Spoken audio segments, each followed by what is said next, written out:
Were there any categories or scenarios, Yes. things that were of main focus at this point, or did you see other opportunities that weren't exactly clearly stated? Sometimes that other category can be what is Yeah. interesting. So would just love to hear what sort of the focus was. Well, I mean, this is the Voice Pioneer podcast. So I have to tell you some like secret stuff of what happened at the very beginning. So, in the beginning, when we didn't know what skills to build, Jeff Bezos made a wish list of 20 skills. I wish I had taken a picture of it or documented it.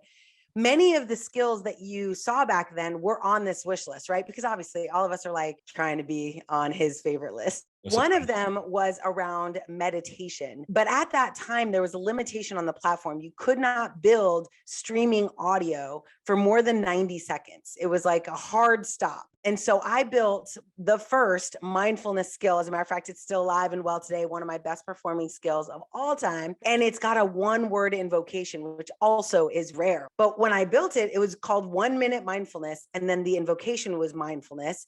And when I built it, I remember the team, even though it was on Jeff Bezos's pet project, like this would be awesome if we had this list, my team was not supportive. There was no category for mindfulness, kindness, happiness, skills. There were hardly any categories at all. But I was like, this would be so cool. So I did it anyway, because it was very Noelle. And I like to do things, even if it's not successful, I would still be like, that's a Noelle-like skill, having mindfulness on the platform. Turned out, of course, it was very popular. Today, there are those categories. I remember working with a BD who was also into yoga and like my kind of world. And I remember her and I sitting and talking, because even the first initial categories didn't include these skills, even though they were popular. So we were like, how do we get this category in there? And so we started reaching out to like Gaiam and Kind Granola and like all of these brands to be like, if we can get you to say yes, Alexa has to recognize that it's a thing and then build us a category. And ultimately, that's what happened.